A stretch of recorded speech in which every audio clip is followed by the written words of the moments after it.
Hello, everyone. I'm Michelle McLean. I'm your host for Tip Radio, Top Industry Professionals, where we showcase prestigious professionals from around the world sharing their stories of success and inspiration. And today I have a very special man joining us. I recently celebrated with him and his wife in Las Vegas. So, welcome, welcome. And I would like to just say he is a very world-renowned private investigator with almost 4 decades of experience. We just celebrated him, as I said, in Las Vegas, where he received the IAOTP's Lifetime Achievement Award and Top Private Investigator of the Year. He's the founder and CEO of USA Express Legal Support Claims Management and Investigative Services, Inc. Without further ado, Mr. Harry Kazakian, it is so wonderful to have you on the show, and I'm very, very excited to hear about your intriguing career, and I'm sure our members are as well. So, welcome to the show, Harry. Thank you, Michelle, and good to be with you again. It's always a pleasure meeting, you know, executives running um, your organization.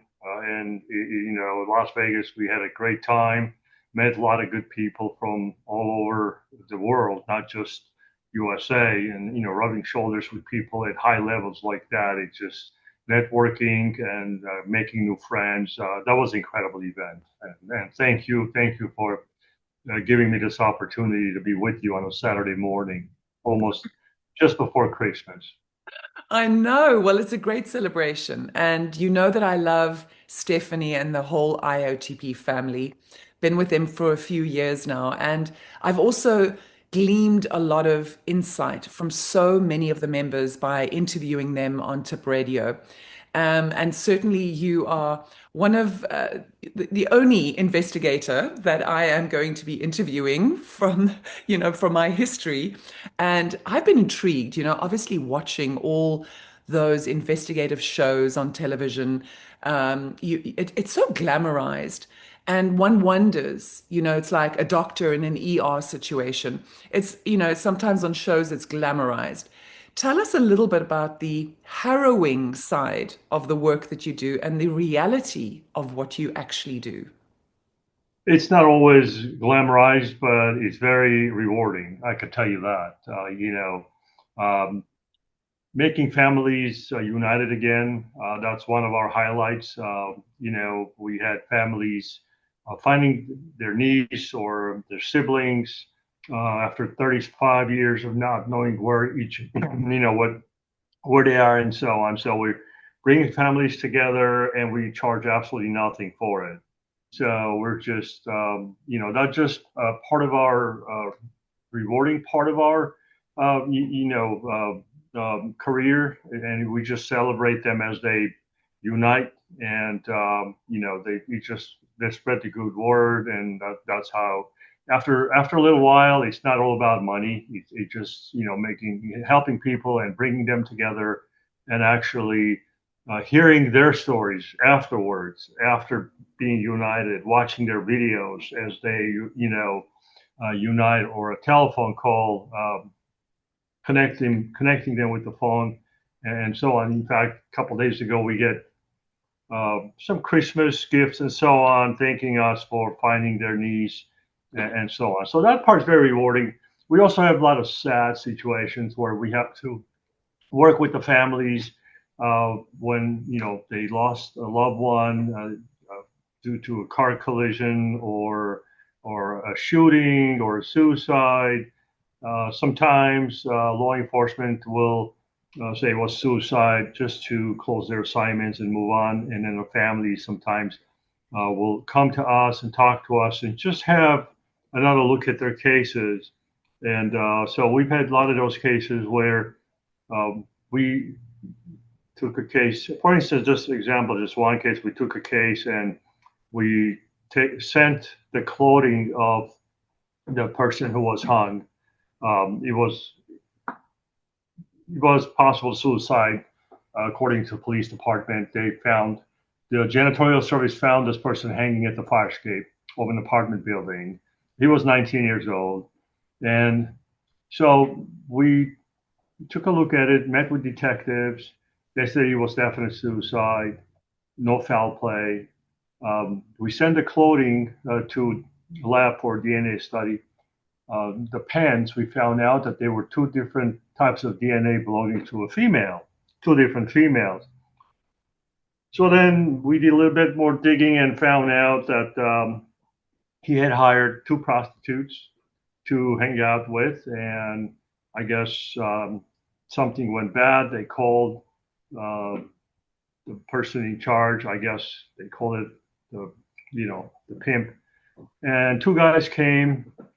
This is after interviewing. We found the females and we talked to them. They were very scared to talk to us, but finally found out that they called this person who's in charge of their affairs. And eventually, what turned out to be is they broke this kid's neck and then hung him, make it look like suicide. And then they got arrested. Um, the girls were able to get away with that. But so, these are the kind of things sometimes that comes up we look into and try to resolve the mystery, put the puzzle together. Yeah, gosh, I mean, I got goosebumps. I mean, that's harrowing, and for a family to actually have the truth come out, and when they are absolutely adamant this person was not going to commit suicide, or a shooting happened, and that you can intervene. I mean, your work is really facilitating what the police, they're overwhelmed with different Absolutely. cases. So how would you say, I mean, let's first like talk about how did you get into this business in the first place? And you say that you'd not, you say that you're not being paid for it. That's, No, that's down the line. What we do nowadays when we have families trying to find their loved ones. Um, so we bring them together, and we usually don't charge them if we didn't have to be out there knocking and talking. It's just database search, phone calls. We found the two, put them together, and those we usually don't charge. We do pro bono cases.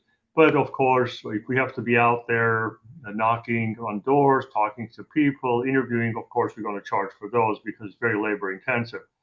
Now, as far as my goodness, a long story. I could try to make it really short how I started this whole craziness. Um, so I was an EMT. I became an EMT when I was about 19.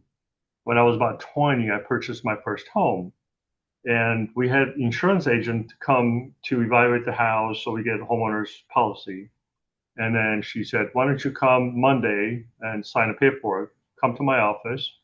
I said, "Okay."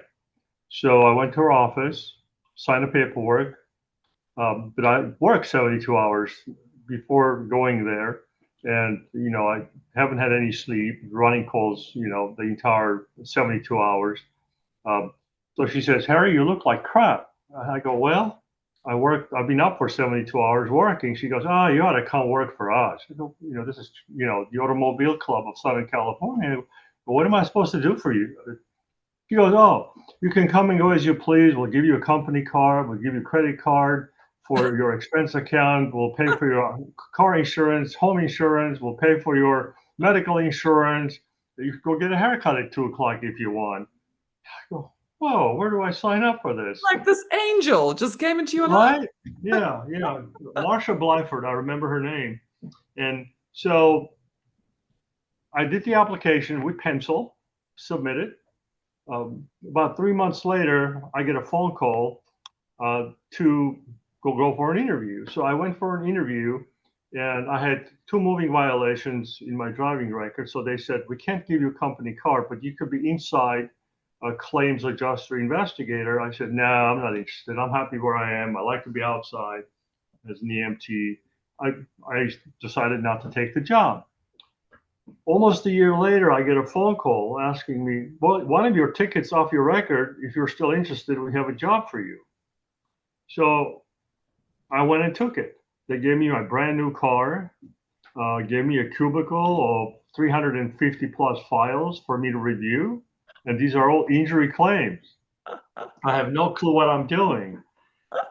They send me to, training, California Highway Patrol accident investigations, and so on. So long story short, I was there for 22 years as a claims investigator, claims adjuster, and I worked with many, many law firms. We built, it was a mutual respect, always straight shooter, never exaggerated anything. I've never lied, showed them a lot of respect, even when they disagree. So I made a lot of friends. And when I got married, I was telling my wife, I said, we're sitting on a gold mine. We could probably start something as an investigations firm. And I was fascinated by investigations. I mean, my favorite show was Columbo with Peter Falk. When I was a teenager, I used to watch this every day, every night. One more thing, one more thing. And so we started our investigations firm in 1998, became licensed, and we just started marketing, started from home in the garage, and then we went into 400 square feet office. It was just three of us. Then 800 square feet office. We marketed. We moved into a high rise into 1,500. We expanded to 3,000, and then moved up on the 12th floor. We're entire 12th floor with 50 plus employees and field investigators worldwide, nationwide, and at a level where now we've been approached by private equity firms that they want to acquire us or partially acquire us. And we're still thinking about that. But, we're having a good time. We love what we do. We do what we love. It's just my wife and I, it's been a great journey. It sounds like a labor of love, and you have a Right. wonderful partnership. It was so lovely to meet you both recently and celebrate you in Las Vegas. So, just getting back to what many people would like to ask you about your business and your career. But what was it like being on a billboard in Las Vegas, being celebrated? What did your family and friends say? And certainly, I mean, you got clients like witnessing this going, wow, okay, being celebrated by IAOTP. Absolutely. If I have to describe by one word, I would say it's been levitating. I mean, I get phone calls from people I haven't seen them. Clients are calling me, congratulating me. Especially the one in New York on Nasdaq. That was incredible. Yeah. Yeah, and what exposure, huh? Amazing. I couldn't have done without you guys. Well, IOTP has also expanded my career, certainly in tourism and promoting my country that people don't even know exists, Namibia. So it really is one of those platforms, and we as members all celebrate each other, and you saw that at the recent events. But when people ask you the question about how on earth do you do what you do? It must be very, very challenging at times because you've got your emotional side, you've got your obviously tactical side, your how do you go about that? I wear many hats on a day. Well, when a family member loses a loved one, we, wear a different hat and become that shoulder they can lean on, and we can hold their hands and try to walk them through and tell them it's going to be okay. We're going to be there with them with every step of the way. It's tough because, when we lost our 19-year-old son about in 2014, that was the most challenging times of me and my wife. We tried to cope with that, and that was probably the most challenging times in our lives. Not probably, it was.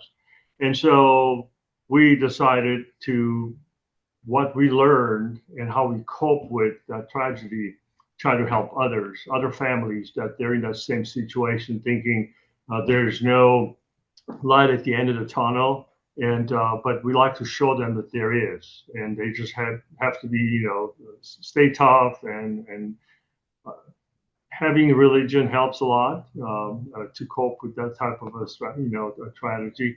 But look, life's not fair. Nothing is simple. I came to this country when I was 12 years old. We migrated with my parents from Armenia. We lived in Italy a little bit, and then New York, and then Los Angeles. I got here when I was 12.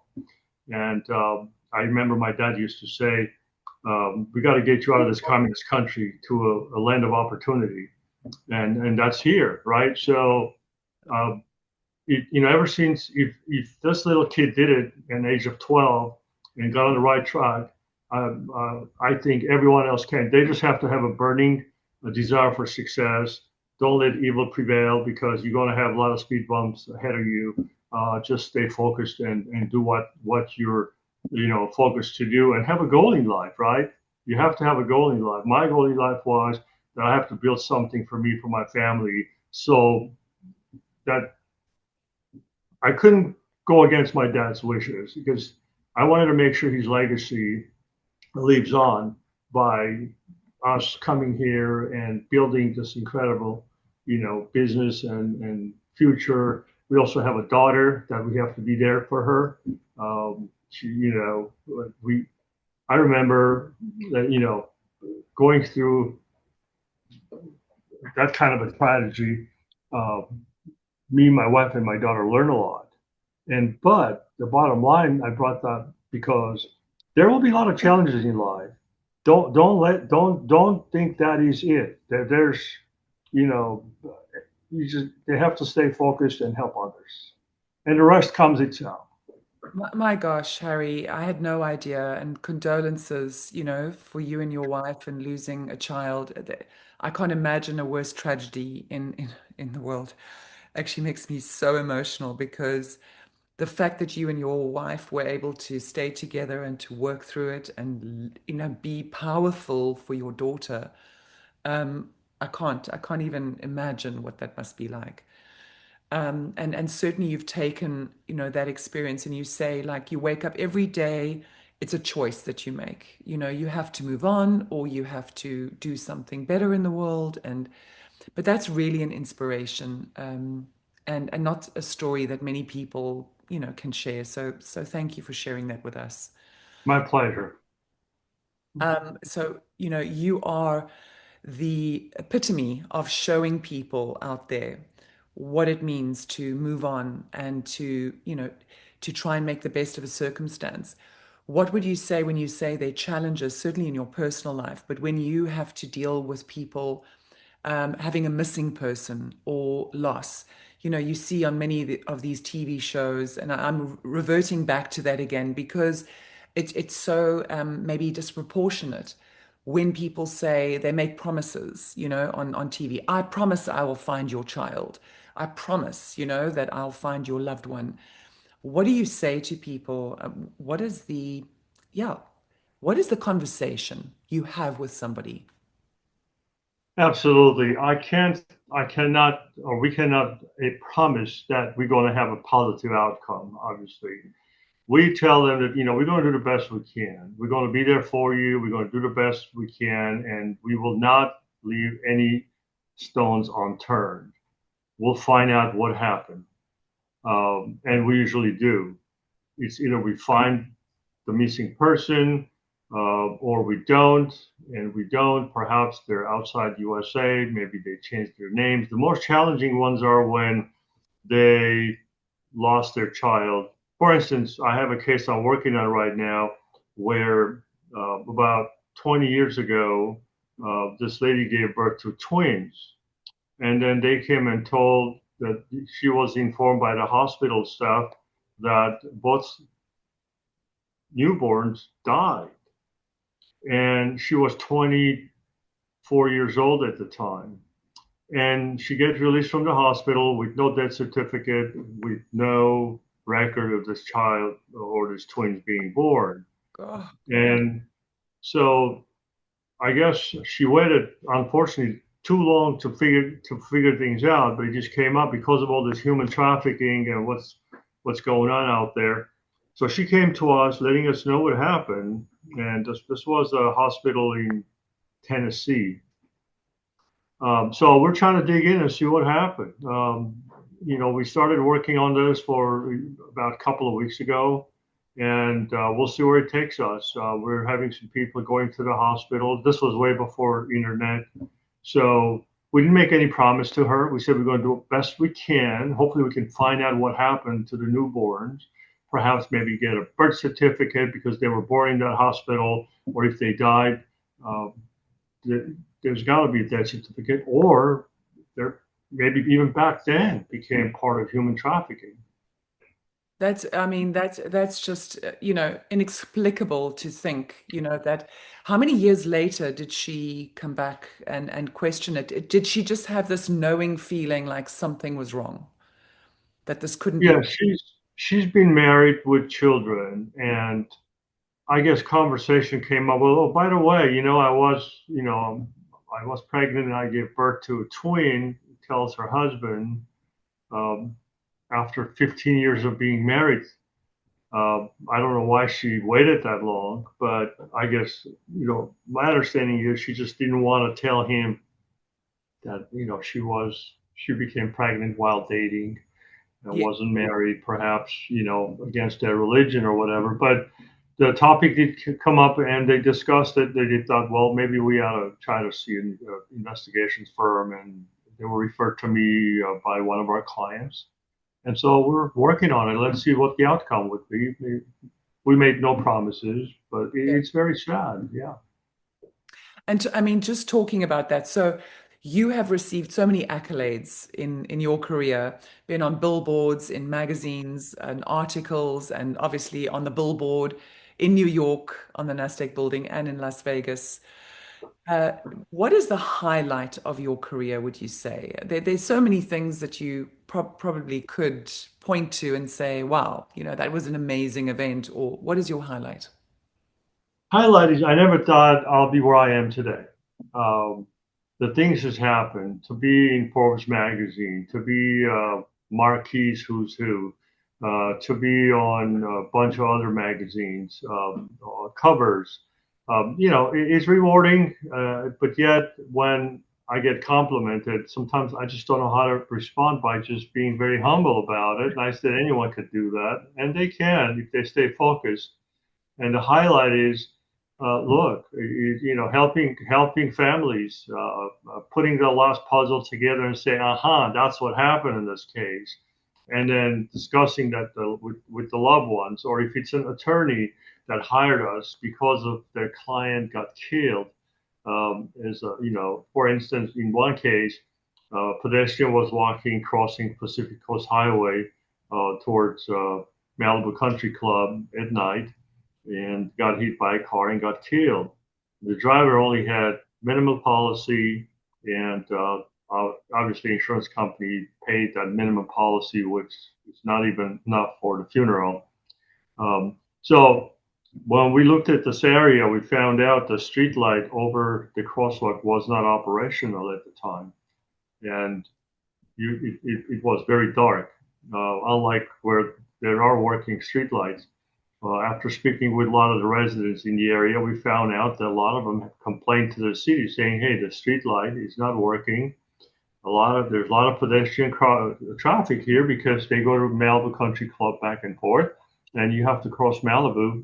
You got to run for your life because you will get hit. And they had 2 other fatalities in this area. And the city knew about this and did absolutely nothing.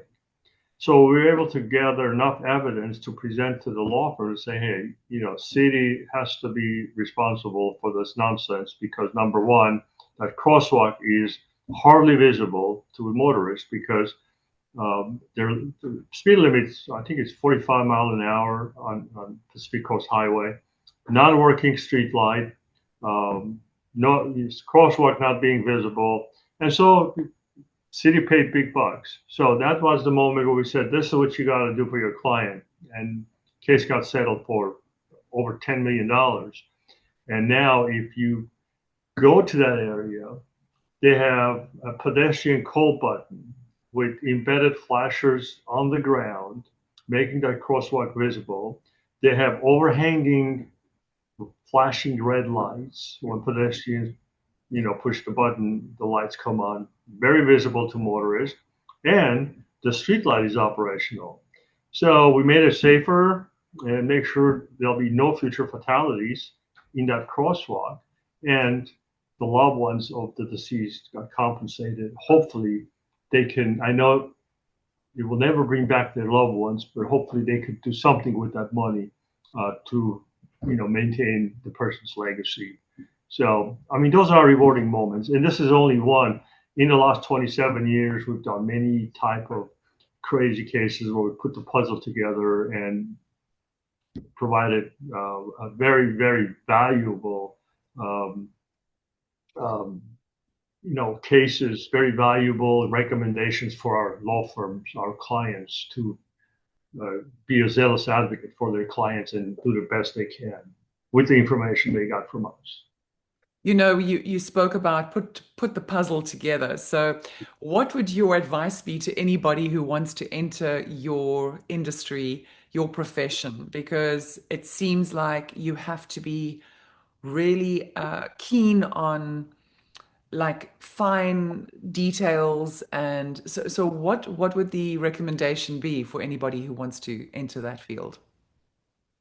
You have a lot of learning to do. It's possible to do it. You have to have a mind of everything. You have to question everything, and you got to look. It's just because what you see, it's not what it is. There's so much embedded under what you Not see. at You face have to dig value, it. right? Not at face Right, value. You got to see right. beyond. Yeah, absolutely. Just don't settle by what you see, and then just ask that question: why? What else is there? Mm. Yeah, but it's a lot of hard work. You have to be honest with your clients. You can't make promises you can't deliver, and you have to build reputations. Once you build your reputation, they come to you. You don't even have to market yourself. Um, I'll be It's my word of mouth, right? It's Yeah, really the absolutely. results that you get. Yeah, exquisite mind. You just don't take it for face value, just like you said, Michelle. You got to go beyond what do you see. So, on a final note, Harry, I'm just thinking we spoke about what it takes. What qualifications does one need? Do you have to have, I mean, you've got background in EMT, but what qualifications would you have to have? To become a licensed private investigator, you have to have, if you have a bachelor's degree, you have to have 4,000 hours of investigative experience.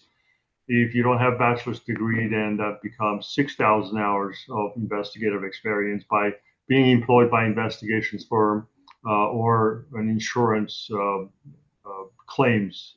And then once you have built those experience hours, then you have to apply to the California Department of Consumer Affairs, or BSIS, Bureau of Security and Investigative Services. You have to put in an application.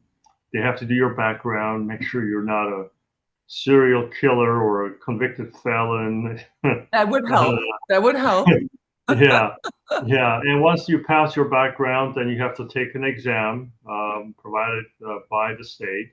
And once you pass the exam, then you become a private investigator. And every 2 years, you have to renew. You have to renew the license.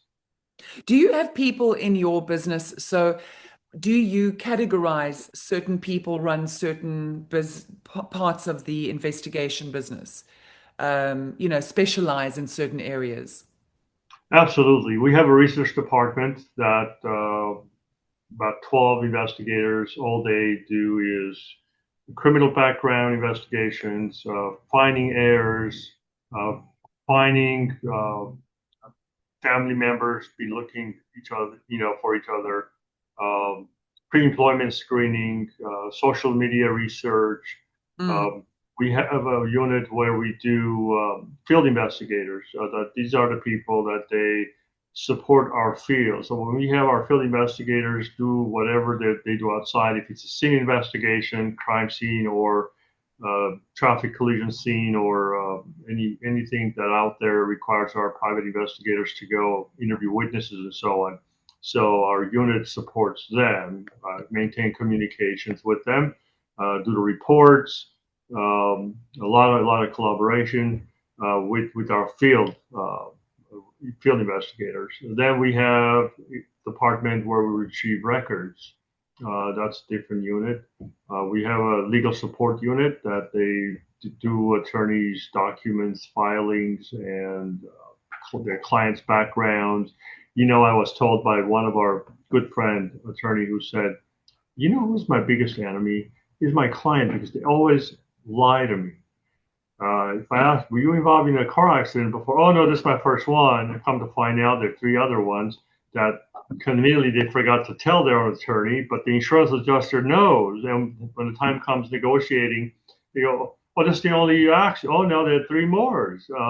So that's the kind of thing we do to let our clients know about their client's background before they take a case. That is, yeah, I can just imagine that must be a huge part of your business.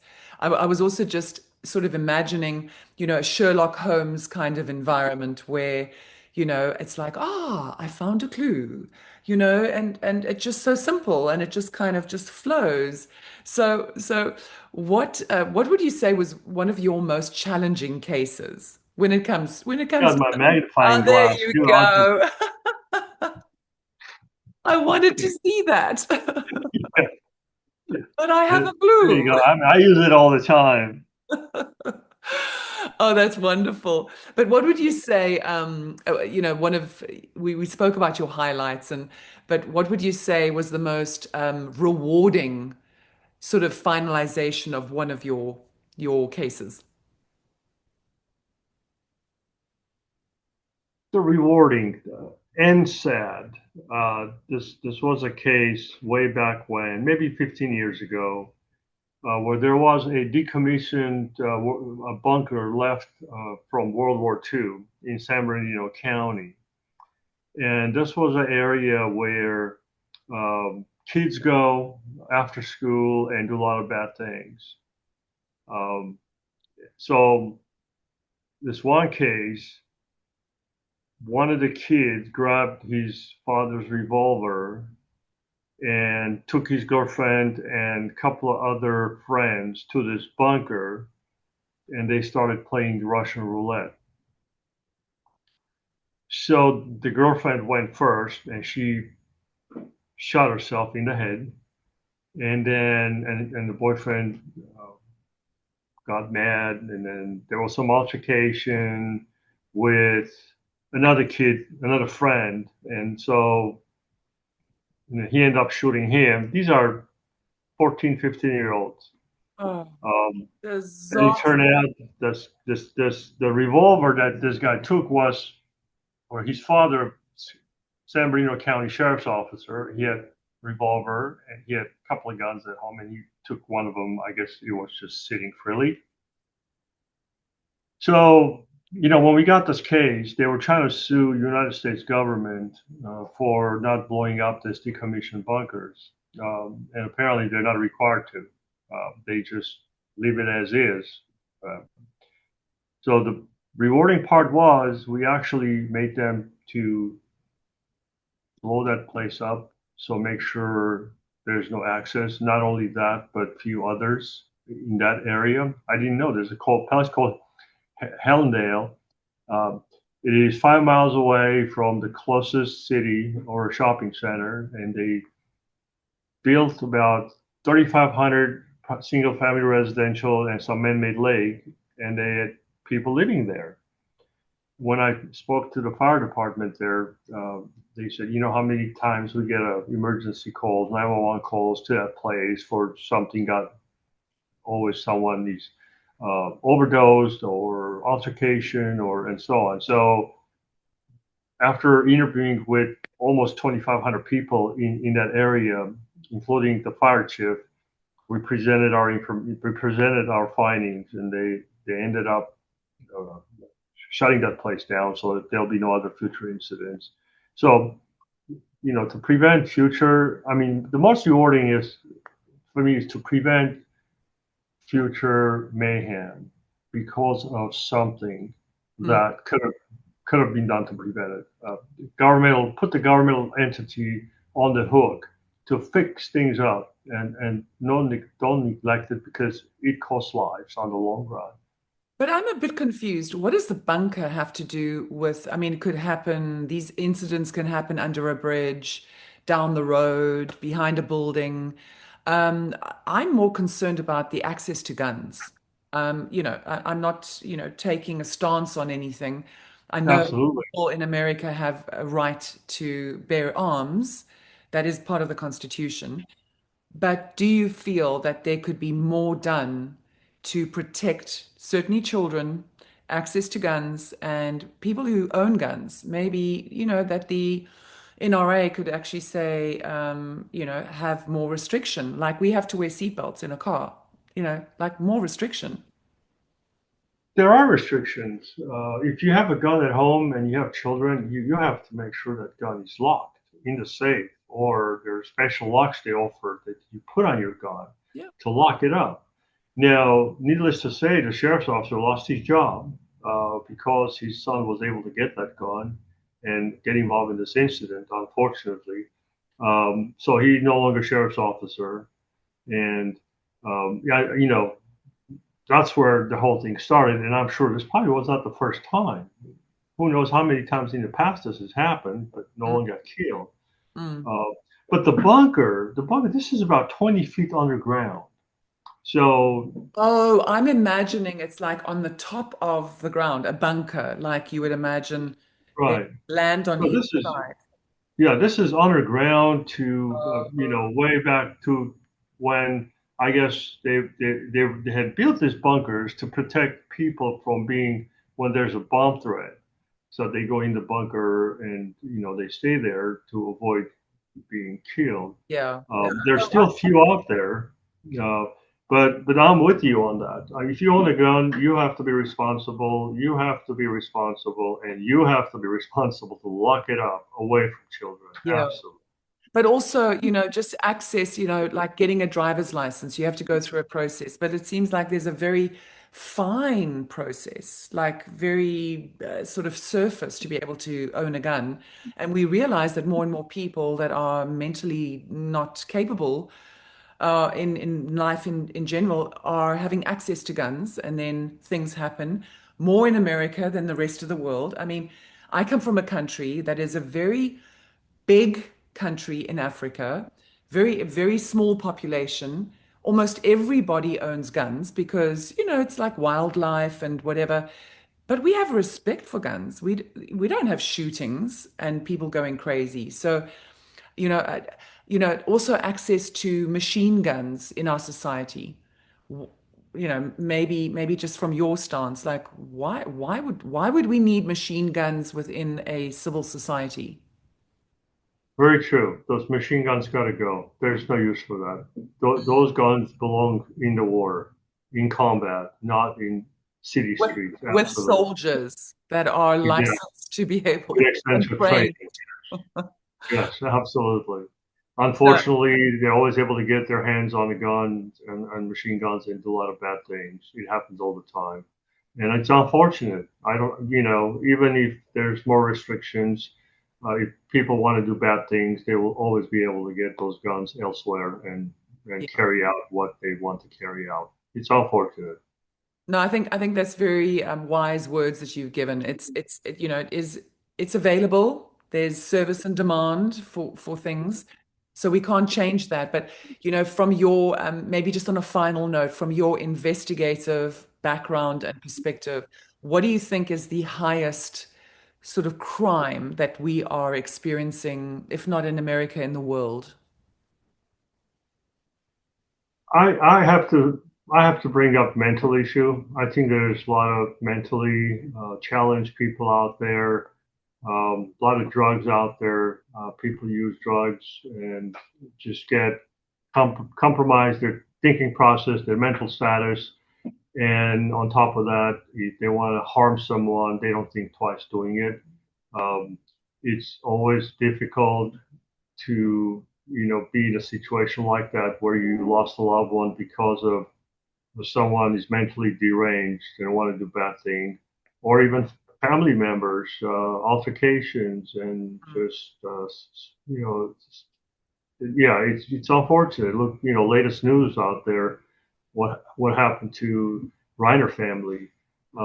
It's drugs do a lot of damage to kids, and that has to be stopped somehow if possible. Yeah, absolutely, that is probably the most challenging and number one issue facing us in the U.S. or perhaps in the world. Yeah, yeah, I think you're right about that. Well, it's wonderful that you are in the world together with your wife doing such amazing work. And we are so happy at IOTP to be celebrating you both. We look forward to seeing you at the next gala event or at a soiree. Hopefully, you come to Nashville in the next few months. But We will. Harry, it's been a pleasure chatting to you today. How do any of our members get hold of you? I'm sure you're going to have endless phone calls from our group. How do they get hold of you? Absolutely. First of all and foremost, I want to say my hats off to IOTP.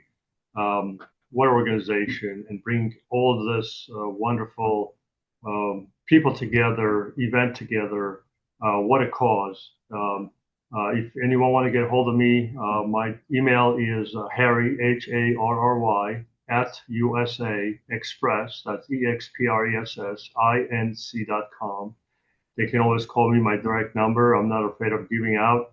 It's very easy to remember, 818-818-8000. That's wonderful. Well, Harry, hope you have a wonderful festive season. Thank you for joining us today. I was very inspired and hope to see you soon. Thank you, Michelle. I'm glad having, thank you for having me, and happy holidays to you and your family. I hope it's a festive one for Thank everyone. to you too. We'll chat Okay. soon again.